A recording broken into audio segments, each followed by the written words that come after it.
那是什么？这是什么？重炮组听令，锁定敌右路两营。发！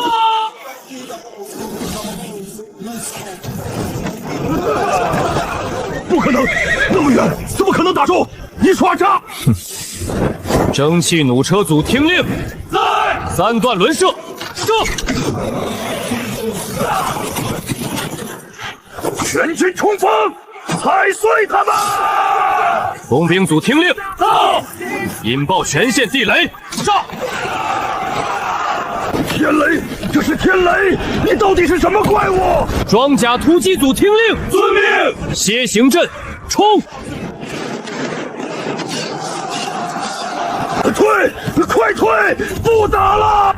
狙击炮组听令，就绪，锁定中军主帅台，一发必敌。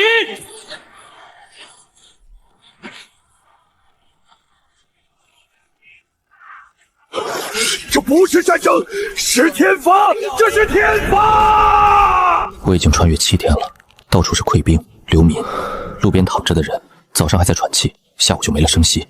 没有官府，没有规矩，谁拳头硬谁说了算。匹夫无罪，怀璧其罪。先把米藏起来，等明天弓弩的制作要提上日程了。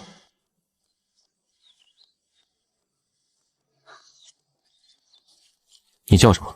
石头。家里人？没了。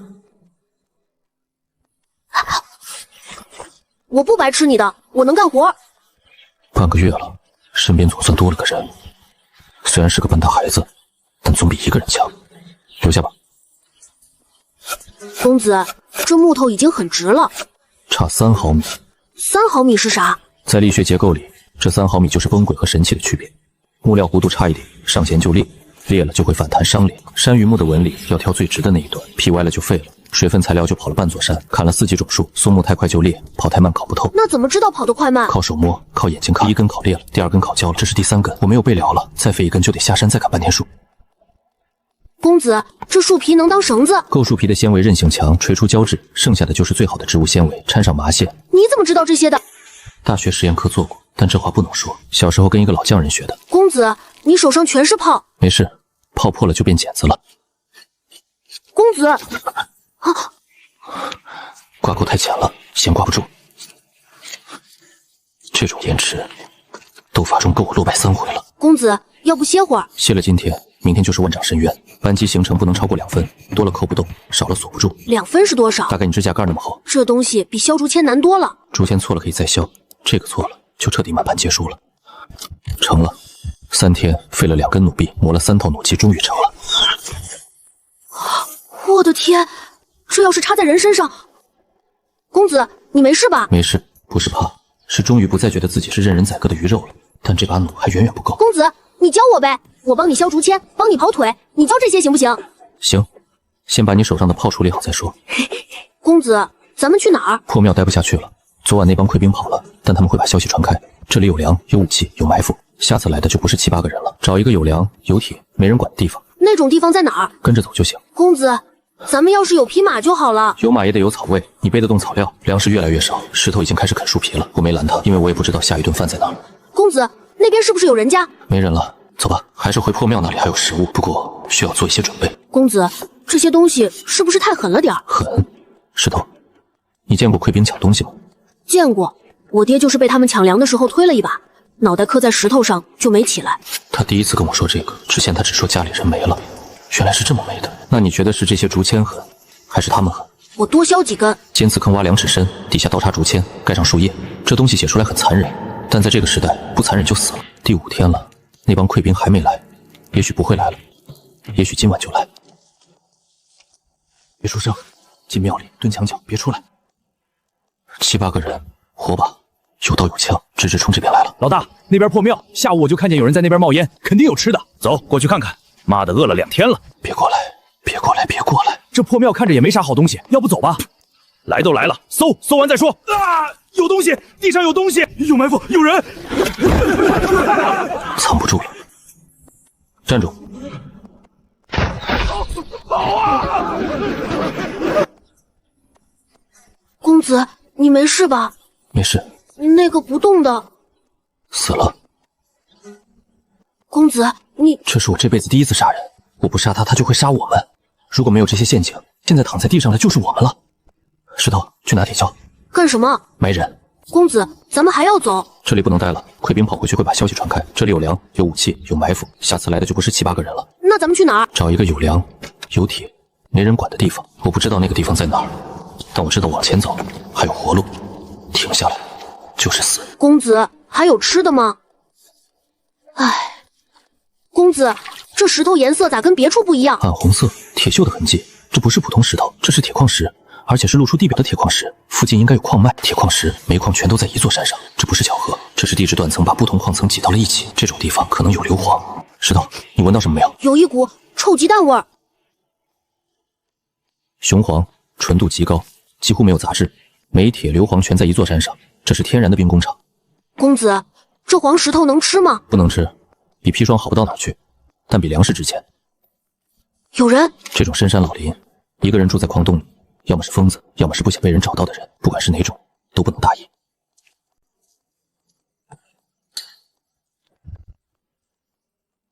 你们是什么人？路过，发现这里有矿，进来看看。出去，这里不欢迎外人。一个人住在这种地方，不怕吗？我没有恶意，我想跟你商量一件事。什么事？你打的铁刃口磨得不错，淬火也到位，但你用的炭温度不够，矿石里的硫和磷没烧掉，留在铁里的话，刀刃砍硬物会崩。你怎么知道？你别管我怎么知道的，我可以让你的铁硬一个档次。条件呢？条件，让我和石头留在这里，矿洞共用。就这？你要是敢耍花样，你会把我们的喉咙割开，我知道。这算是同意了。我叫柳青。公子，他是不是不喜欢咱们？他不是不喜欢咱们，他是不相信任何人。那咋办？不怎么办？信任不是要来的，是做出来的。这不是临时落脚的地方，他要建的是据点，能自给自足，能守住的那种。而这一切得先让铁变硬。普通木炭温度不够，铁水里的硫磷烧不干净，打出来的刀刃脆，必须用敲炭。但敲炭需要干脆窑，密封、缺氧、高温。石头，帮我搬石头。今天7个窑。窑烧砖的那种？比烧砖讲究多了，烧煤的。煤不是直接扔火里就行了吗？直接烧的煤叫石炭，冒烟有毒，热值低；烤过的煤叫焦炭，干净，热量高，能把铁水里的杂质烧出来。差一个步骤，铁的质量就差一个档次。哦，那咱们烤吧。说起来简单，密封排气控温，差一点就前功尽弃。这窑要是没砌好，第一批煤就白费了。公子，你画的这个圈怎么越剃越像个倒扣的馒头？像馒头就对了。窑顶要红些，受力均匀，不容易塌。你怎么啥都会啊？但那是实验室里的，为你们放大3倍，材料换成泥巴和石头能不能成？我心里没底。小时候见过。你挖这些石炭有何用？炼焦。焦是什么？一种比你现在用的炭热3倍的东西，温度够了，铁水里的杂质才能烧干净。他在看，不是怀疑，是在看，这就够了。此物燃烧时浓烟滚滚，且有毒气，连最下等的铁匠都不屑用它来锻铁，你折腾它做甚？那是因为你们不懂，就是在缺氧环境下加热煤，让挥发物从排气孔跑，剩下的就是固定焦炭。原理我都懂，但火候要靠眼睛看。这玩意儿真的能行吗？行不行？明天就知道了。公子，你不睡？睡不踏实。这窑要是熄了，明天就前功尽弃。温度不能掉，排气不能堵，窑壁不能裂，每一样都得盯着。在这个时代，没有温度计，没有压体压，全靠感觉。我赌的是我这双手还够稳。公子，这炭怎么是银灰色的，还发亮？声音脆，端面亮，没有油味。第一批球炭成了。丁丁，我一个学机械的普通大学生，怎么就蹲在这个时代的山洞门口，给一个冷面女铁匠烧出了第一炉牛炭？你到底是什么人？拉风扇。这火，铁皮放进去。不一样，真的不一样。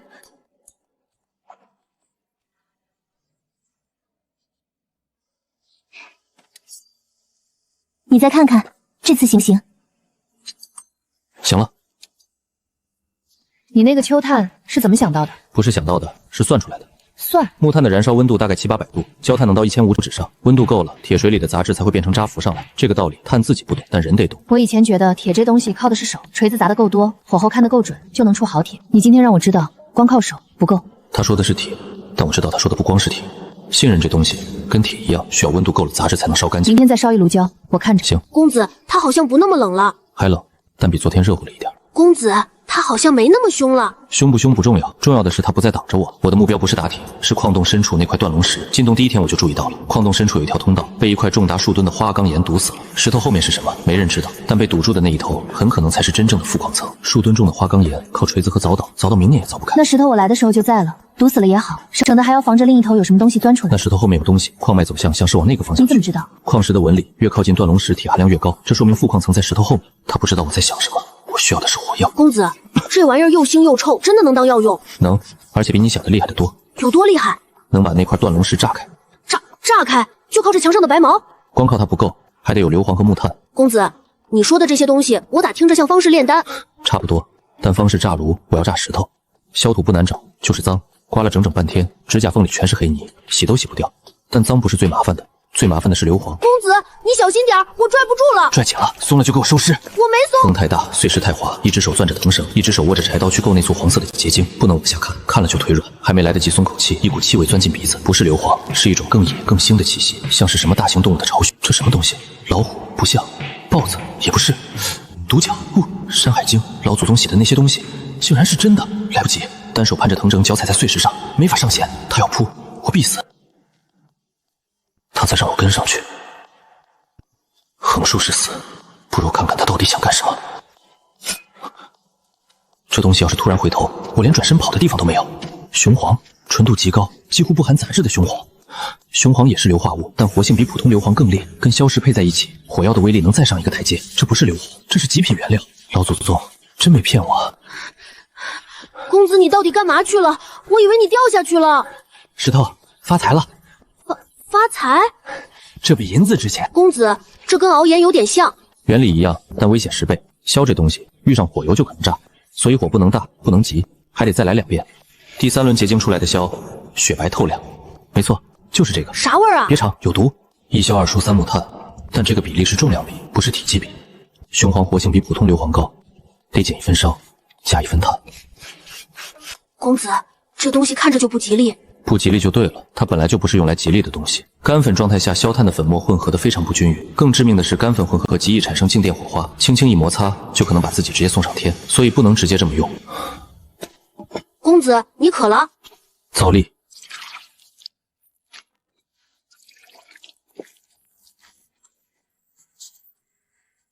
你这又是熬又是筛的，到底在做什么？药。什么药？能炸开那块断龙石的药。炼丹用的方式也常捣鼓雄黄、硝石这些东西，炸过几次，威力连我的一支弩箭都不如。那是因为他们不懂配比，更不懂工艺。你懂。3天后你就知道了。他嘴上不信，但他在等一个结果。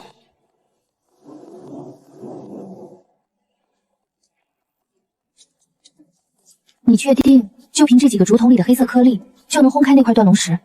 不确定，试试就知道了。退后，退到那个拐角桥后面去，捂住耳朵，张开嘴巴。公子，你小心点儿。3、2、1。公子，我们还活着吗？活着。这东西能做武器吧？他知道，他什么都知道了。火药能炸开石头，但我要的远不止这些。这矿比我外面挖的好10倍。那当然，断龙石堵了不知多少年，没人动过。够打多少刀？打刀够你打一辈子的刀。他说够打多少刀，不是够我打多少刀。他已经在想以后的事了。一个以前只想着活下去的人，开始想以后，这就是变化。公子，这黑石头真能打刀？不是黑石头能打刀，是里面的铁能打刀。哦，矿有了，铁有了，火药也有了，但这些东西不能分散的放在山洞里，需要一个地方把这些全装进去，一个我能自己做主的地方。公子，你画的这是啥？规划图。啥是规划图？就是把还没建起来的东西先想好怎么放，不然到时候这里挖个坑，那里搭个棚，乱成一锅粥，连走路的道都没有。哦，就是先想好再干。对，先想好再干。这是什么？建塔的位置。多高？1丈2。他问多高，不是为什么要建，他已经把自己当成这里的人了，只是嘴上不承认。公子，有人。别急，先看看。这个爷，给口吃的吧，孩子3天没吃饭了。流民，这个乱世，流民比野狗还多。今天收留了这几个，明天就会来更多。人多了是好事，有人手就能干活，就能加速建成。但人多了也是坏事，人一多就会引来不该来的东西。爷，我们不是坏人，就是没粮了，孩子快不行了。石头，去盛几碗粥了。公子，去，今天收下这几个，明天可能来几10个，但如果不收，那几个孩子今晚就没了。我建成不是为了当什么枭雄，是为了让人能好好活着，不收就违背了初衷。爷，我们不走，你让我们干啥都行。会挖土吗？会。会砍树吗？会搬石头吗？会。那就留下，明天天亮开工。公子，咱们有人手了。有人手了，但也多了这么多张嘴。那粮够吗？不够，所以明天他们不光要干活，还要找粮。找不到粮就开荒，开不出荒就饿肚子，这就是规矩。不干活的没饭吃，不管是谁。5把铁锹，2把柴刀，工具不够轮着用。今天先把这段基槽挖出来，2尺深，3尺宽，挖不完不准吃饭。干！你说这么多人，粮撑不了几天，撑一天是一天，撑到开荒收成就能续上。要是撑不到呢？那就去打猎，山里有的是野物，实在不行还有火药，炸石头的那东西也能炸鱼。你这个人真是什么都敢想。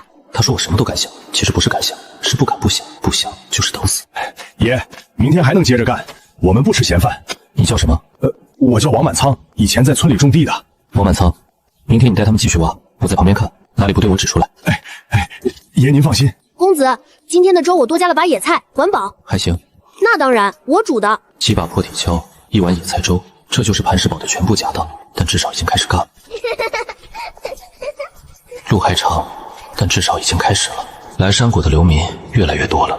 喝完想走的我不拦，想留下的去领1把铁锹，自己挖自己的住处。破庙那次经历让我学到一个教训，在这个乱世，只要你冒烟，就会有人找上门来，人越多烟越大，该来的迟早会来。公子，今天又来了5个人。王满仓说基槽快挖到头了，问下一步干啥？下一步砌墙，但先把今天的活干完再说。公子，你这2天老是往山脚下看，看什么呢？看路。路有啥好看的？不去干活，是看路上有没有烟尘，马蹄扬起来的那种。一队人马正沿着山脚往这边过来，距离太远数不清具体数，但那股烟尘的规模至少30-40人，该来的还是来了。怎么了？来客人了。什么客人？带刀的那种。多少人？还没看清，做好准备。50个人，有马有刀，领头的叫马彪。刚才他手下有人喊了他的名字。听说这山上有人建寨子，我寻思是哪个路子的英雄好汉，结果一看就这。他能直接找到这里，说明不是路过，是有人报的信。你哪位？你找谁？我是马彪，这方圆百里都归我管。你们在我的地头上动土，连招呼都不打一声，不太地道吧？果然，那个人死了之后，他上面的人迟早会来，只是没想到这么快。我也不跟你废话，这山头是我的地盘，你们在我的地盘上挖矿、打铁、建寨子，得交份子钱。多少？不多，每个月这个数。30斤粮。哈哈哈，300斤，300斤粮，外加你打的那批铁器。我听说你打的铁器不错，交200斤上来。交完了，你在这山上爱怎么折腾怎么折腾，我马彪绝对不找你麻烦。我要是不交呢？行，那就不用谈了。天黑之前，我的人会来收，到时候你交也得交，不交也得交。你怎么说？天黑之前，他给了我1个白天，1个白天能做什么？够跑，也够准备。石头，公子咋了？去把火药房里的竹筒都搬出来，还有前几天我做的那几根铁管。你打算用那个？他们给了我1个白天的时间，那就让他们看看这个白天我造了什么。铁管是焦炭钢一锤一锤锻出来的，口径大概2指，前体半寸厚，长度不到2指，没有膛线，没有标准口径，没有激发机构，放在现代就是一堆废铁，但在这个时代，它就是大炮的祖宗。公子，竹罄全搬来了，火药罐子也搬来了。好，过来帮忙削竹罄，竹节打通，一头留底，接口磨平。竹筒一共要做20几个，铁管装2根，1根填满火药和铁砂，用碎布堵死款口，留1个引芯孔，另1根备用。没有炮架，用2根粗木桩卡住炮身，垫上碎石头调整仰角。没有瞄准镜，全靠炮管上一条浅浅的准星槽。够了，大炮不是用来瞄的，是用来让人听的。你今天话很少，没什么好说的。害怕吗？不怕，就是不甘心。不甘心什么？好不容易找到了一个不打我骂我，还会炼焦炭的人，要是被那帮杂碎毁了，我做鬼也要拉2个垫背的。他说找到了，不是碰到了，不是收留了，是找到了。他把自己当成这里的人了。公子，这东西叫啥？就叫他突火管吧。它能打多远？打完才知道。公子，要是咱们能活过今天，我给你当徒弟吧，你教我那些物理啥的。行，说定了。这是我捡到他以来他笑得最开心的一次，但这笑要是今晚之后再也看不到了，不能输。给你。你给我了，你用什么？我也给自己打了一把，打完了你还教我练那种白炭吧。揪炭。揪炭，管它叫什么，你教我就学。行。我还以为你有多大本事，躲在里头折腾了1天，就折腾出这么一个破玩意儿。小子，我给你最后一次机会，跪下磕3个头，把你那个打铁的娘们儿和那个小崽子交出来，我可以考虑留你一条命。以后你给我打铁，每个月交500斤铁器上来，我不但不杀你，还保你在这方圆百里横着走。听见没有？马爷给你脸了，跪下！那个打铁的小娘们呢？出来让爷们看看长啥样。马彪，你说完了？怎么？你刚才说我折腾了1天，就折腾出这么一个破玩意儿，那我让你听听这个破玩意儿的声音。妖法，妖法！这就是你说的真理。对，这就是真理。他让你跪下的时候，你有没有想过，万一这东西没用？想过，但我赌它有用。赌输了怎么办？赌输了就陪你一起做鬼，拉2个垫背的。走吧，回去睡觉，明天还要挖地基。你刚才说陪我一起做鬼。说话算话。你这是干什么？立威，人都死了，立给谁看？立给那些还没死的人看。这东西比刀狠多了，刀杀1个人，这东西吓跑100个人。公子，粥好了，今天多煮了1锅，够分。今天来的人会多，粥煮稠一点。公子，你怎么知道今天会来人多？方圆百里都知道马彪死了，那些被马彪欺压过的，活不下去，想找口饭吃的，都会往这边跑。哦，那咱们收吗？来者不拒，但得有规矩。消息传得比我想象的快，3天之内，方圆百里的流民都会知道马彪死了，被一根铁管轰死的。那根铁管还在谷口架着，旁边坐着马彪的尸体，这就是活广告。不用跪，想留下，去那边领1碗粥，喝完粥去干活。干活？对，不干活的没饭吃。干！我能搬石头，我还能挖土。石头，带他去领碗粥。哎，大爷跟我来。你今天收了多少个了？40多个，加上之前的人，快100了。粮撑得住？撑不住也得撑。这些人不是来吃闲饭的，他们是来干活的。人多了，开荒快，砌墙快，打铁快，产出多了，粮自然就有了。你倒是想得远。不想远一点，活不到明天。又打起来了，今天第3回了，再这样下去，不用等外人来，自己人就先把寨子拆了。你怎么还坐得住？坐不住也得做，没有规矩，100个人就是100个麻烦；有了规矩，100个人就是100双手。寨规3条：1. 所有人按分配干活，不干活的没饭吃； 2. 偷东西的，第1次断1根手指，第2次撵出山谷； 3. 不服的可以走，我不来。断1根手指是不是太狠了？狠，但比杀了他强。断了手指，他还能干活，还能活着，撵出去才是死路一条。你定规矩的时候，心里不难受？难受，但如果不定这个规矩，到时候就不是断手指的事了，是死人。这条规矩写出去，会有人怕，会有人走，但留下的人才知道这里不是强盗窝，有规矩的地方才能长久。别杀我！断1根手指或者走人。公子，你下手的时候手抖没抖？抖了，但不能让他看出来。那以后再有偷东西的，你还这么做？规矩立了就得守，不守规矩，规矩就是废纸。我记住了。我也不想这样，但乱世不用重点，活不下去，他以后会懂的。爷，这城墙要是砌起来，是不是比现成的还结实？比现成的结实。现成用的是土夯，咱们用的是石头加水泥。水泥是啥？过几天你就知道了。锤子不是乱抡的，看准了再落锤，一下一下来，别急。师傅，这秋炭的火为啥这么旺？问他去，我也不知道。这叫杠杆，一根棍子，一个支点，就能撬起比你重10倍的东西。真的？你试试。动了。这就是杠杆原理，支点越靠近石头越省力。公子，我是不是有点天赋？有一点。那我能学更多不？能。先把今天认的字写完再说。哦，还要写字啊？不认字，以后连配方都看不懂，自己选。我写还不行吗？他学东西不算快，但很认真。你这是干什么？立威，人都死了，立给谁看？立给那些还没死的人看。这东西比刀狠多了，刀杀1个人，这东西吓跑100个人。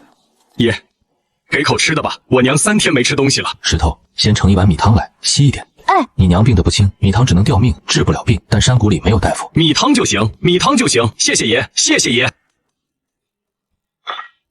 想留下，喝完米汤去干活，不干活的没饭吃。干，我什么都能干。100多张嘴，粮撑不了几天，光靠存粮和野菜不够，得想办法。公子，你这是要炸什么？炸鱼。鱼还能用炸的？今天你就能看见了。捂住耳朵。鱼，好多鱼！公子，你太厉害了！这东西还能炸鱼？还愣着干什么？捞鱼！谢谢。公子，这鱼汤比我喝过的任何汤都好喝。这汤鲜，他说的不是汤，是这几年都没喝过一口热，一锅鱼汤比100句安慰管用。想什么呢？你拿这些农具去换粮，万一那些人起了歹心呢？所以我不进村，让他们出来看货，看完想换就换，不换拉倒。1个人去，1个人够了。带上。行。他嘴上不说，但已经把这里当成家了，不然不会惦记一个外人的安全。换粮，1把镰刀换30斤粗粮，1把锄头换50斤，不赊账，不强卖，换完就走。这刀，镰刀我要了，30斤，你点点。够，镰刀是你的了。200多斤，够撑一阵子了，但不能光靠换，开荒还得继续。公子，你真换到粮了。200多斤，够喝几天粥了。脸上怎么了？说是挂的，没事。连关心人都这么别扭，来的流民人口越来越多，活儿必须分清楚。会挖土的编成工程，由王满仓带领继续挖地基砌墙。快！公子说了，这段墙月底要1人高，加把劲儿！会砍树的编成伐木组，由陈铁柱带着上山砍木料，做箭塔和棚子。公子，今天的木料够不够？够了，明天再砍10根。好嘞。会做饭的便到厨房，女人掌勺，老人帮忙看火、晒炭灰，孩子们跑腿、递工具、捡柴火。不会干活的老人自己找活干。锤子不是乱抡的，看准了再落锤，记住了？记住了，记住了，师傅。你建的这东西打算叫什么名字？还没想好。叫磐石堡吧。磐石？就是那种风吹不走、水冲不动、谁也砸不烂的东西。磐石堡，好名字。公子，今天又来了20多个人，王满仓说人太多，工具不够分了。工具不够就打，让柳青再加2座炉。公子，粮也不够了。昨天厨房说米缸见底了，200多口人的嘴，光靠换粮和炸鱼撑不了多久。开荒的粮食还没收成，这中间的缺口必须想办法填上。粮的事我来想办法，你先去干活。水量不大，但落差足够，在这里装一个水车，可以带动断锤，不用人抡锤子，水自己干，速度比人工快3倍，还不喊累。直径1丈2，轮轴连驱兵连杆，旋转变成往复运动，拉动断锤，原理都对，就看木头够不够结实。公子，你画这个圈干啥？在这里挖地基，砌水渠。水渠？浇地的？胶铁。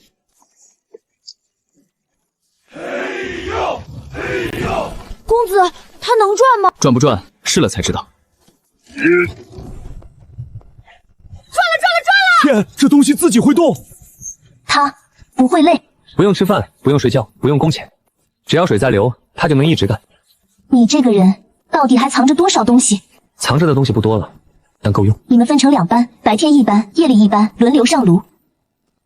师傅，这水车太厉害了！我以前在村里打铁，一天打3把刀就累得抬不起胳膊，今天跟着水车干，打了6把还不觉得累。废话少说，趁着水车转，多打几把，明天还要再筑一门炮。哎，焦炭钢加水力断锤，这个产量够养活500人了，但现在只有200多口，差的那一半是粮。公子，你这次写啥？开荒的规矩。开垦荒地种粮的，免半年徭役，收成留3成7成。公子，为啥要免半年啊？因为第1年最难，地是生的，要翻要耕要施肥，种下去也不一定收得回来。如果不免徭役，没人愿意去开荒，没人开荒就没有粮，没有粮，200多口人就得饿死。哦，就是先让他们尝到甜头。对，先尝到甜头，他们才会卖力。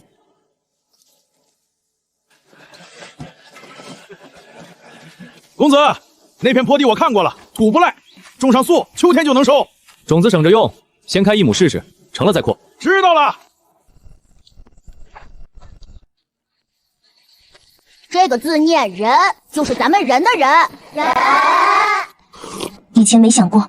没想过什么？没想过还能这样活着。我以前在铁匠铺的时候，每天天不亮就起来拉风箱，天黑透了才能歇，累得腰直不起来，手被火星烫的全是疤。吃饭就是蹲在炉边啃一块硬饼，喝一口凉水，那种日子不知道什么时候是个头。现在虽然也累，但感觉不一样了。哪里不一样？以前是一个人，现在是一群人。你当初刚到矿洞的时候，有没有想过会变成今天这样？没有，当时只想活下去。那现在呢？现在想让这些灯火一直亮下去。他们知道这里了，但他们不想来，这就够了。怕比爱管用。石头，明天让铸炮组再加一门，口径大一圈。好嘞，师傅。公子，天快黑了，下来吃饭吧。你先吃。你这2天一直往山脚下看，到底看啥呢？石头，下去。怎么了？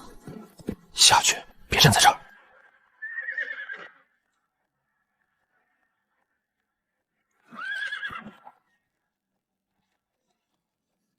传讯剑不是用来杀人的，是用来传话的。1月之内自拆山寨，可免一死。能在马彪死后半个月就精准找到这里，留下这支剑的人，势力绝对不会小。这不是马彪手下那帮溃兵能干出来的事，他上面有人，真正的人。你脸色不对。没事。你每次说没事就是有事，到底怎么了？你自己看。1个月。你打算怎么办？拆寨是不可能的，那就让他们来。水泥窑要再烧一批。对，这次烧多一点，城墙必须在1个月内砌到1丈高。我去追准备石灰石。刘青，这件事不要告诉别人，石头也不要说。我知道，说了只会乱。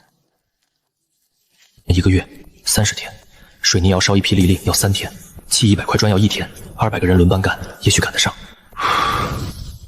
石头，石头，今天不干别的，水泥窑要再烧一批，这次烧多一点。公子，上次烧的水泥还没用完呢。不够，这次要的量是上次的3倍。3倍？公子，你到底要砌多大的墙？大到谁都翻不过来。去搬石头，去搬石头。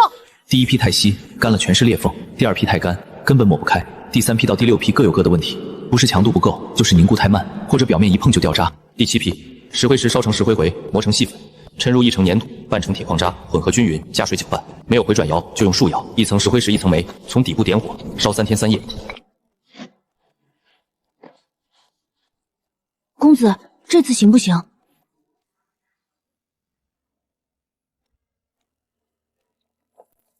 公子，这行了，行了，行了，水泥行了！别喊，干活。7次，费了6批，第7批终于成了。水泥强度比我想的好，用锤子砸只掉了1个角，砌墙足够了，但1个月的时间。快把石头递过来，别磨蹭。你放着，让男人搬就行。城墙也有我一份，我搬几块怎么了？他连搬石头都要争，不是争强好胜，是怕自己闲着。以前一个人被打怕了，总觉得不干活就会被撵走。公子，今天我数了，墙已经砌了半人高了。不够，还不够？要到1丈高，现在才到腰。1丈高，那不是比县城城墙还高？县城城墙是土夯的，咱们是石头加水泥，那大炮都轰不塌吧？你等着，过2天我造一门出来给你看看。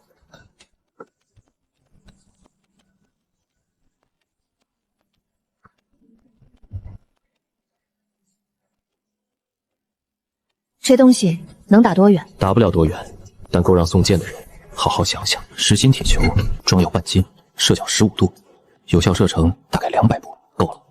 200步之外，他们的大刀长矛够不着我，但我的炮够得着他们。啊，公子，你真造了一门炮！他能响吗？还没试，明天试。明天我要站远一点看。来了，比预想的早了3天。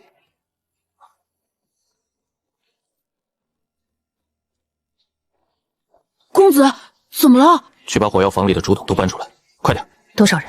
看不清，但比马彪那次多。怕吗？有一点。那你怎么看起来不像怕的样子？因为怕也没用。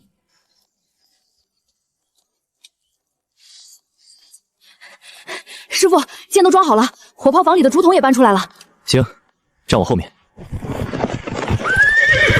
这个人不一样，他不笑，不好对付。你就是那个杀了马彪的人？是。你知道他是替我收账的。现在知道了。我这人做事讲规矩，你杀了马彪，我不跟你计较，是他自己没本事。但你这山寨建在我的地头上，要么交份子，要么拆了走人，你自己选。我2个都不选。就凭这道墙。你见过这东西吗？没见过。那你今天就见一见。等等。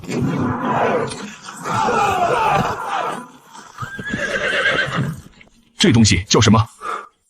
炮。走。师傅，他们走了。走了，大人查清楚了，那人姓范，叫范畴一，不知从哪儿来的，大约半年前出现在这附近。马彪的地盘就是被他端的。如今他在山上建了一座寨子，叫什么磐石堡。他手底下有多少人？粗估300往上，但大多是流民和种地的，能打的没几个。真正麻烦的是那个女人和他那个小徒弟。女人是个铁匠，马彪的人说那女人打的刀比他们见过所有的刀都硬。还有他那个小徒弟，据说在跟着他学什么东西，具体学什么没人知道。那跟铁管呢？他们管那东西叫炮，能打多远？属下无能，没查出来。但马彪手下的人说，响声像打雷，半山腰都听得见。你去查查那根铁管里的东西是怎么装进去的。大人，那东西怕是没那么容易查。马彪的人说，当时离得近的几个耳朵到现在还嗡嗡响，什么也听不见了。300个流民，一个铁匠女人，一个半大小子，一根会响的铁管，就凭这些，他也想在这乱世里立住脚。传令下去，把那几个跑回来的马彪旧部叫来，我要知道那座山上的每一条路，每一块石头是怎么摆的，我倒要看看他的墙到底有多硬。他还会来吗？会。那怎么办？那就让他来一次，就再也不想来第2次了。石头，搬石头来，砌墙。1个月，他们给了1个月，现在还剩3天，3天够再筑一门炮了。再筑一门，口径再打一圈。你管这个叫城墙？那不然叫什么？我觉得叫王八壳子也挺合适的。他会开玩笑了，以前那个浑身是刺，谁都不信的女人会开玩笑了，这比城墙砌好了还让人高兴。这位堡主，老朽斗胆问一句，你们这儿还烧人吗？收，但得干活，干得动。我们这几个老骨头种了一辈子地，别的不会，刨土还在行。石头，带几位老人家去领粥。哎，几位爷爷跟我来。300多口人，粮还是紧，但多了几十个种地的好手，开荒的速度能翻1倍，撑到秋收就有希望了。你每天起这么早，不困？不困。师傅，今天教我啥？今天教你认3个字，杠杆。师傅，你写慢点，我记。你记这些干什么？他忘了，以后师傅不在了，我还能翻出来看看。你什么时候学会写这么多个字的？不会写的我就画个圈，等会儿写了再填进去。谢谢师傅。行了，干活去。刘姐姐，这个字念人，就是咱们人的人。人。我在看蚂蚁。哦，蚂蚁好看吗？不好看。师傅，刘姐姐写的那个人比昨天写的那个好看多了。别让他听见，听见了，明天不给你磨刀。他嘴上说看蚂蚁，耳朵根都是红的。一个以前只知道抡锤子的女人，肯蹲在地上学写字，不是因为字好看，是因为她想看懂我在木板上写的东西。你在看什么？看看咱们的江山。你当初刚到矿洞的时候，有没有想过会变成今天这样？没有，当时只想活下去。那现在呢？现在想让这些灯火一直亮下去。走吧，下去吃饭。石头，明天让朱炮组再加一门，口径再大一圈。好嘞，师傅。大人，人马点齐了，按照您的吩咐，每点火把，每打旗号，500人，连夜出发，4更天能到山脚。他以为1个月的时间是用来砌墙的，我给他1个月是让他把炮弹用完的。传令下去，天亮之前我要看到磐石堡的城墙。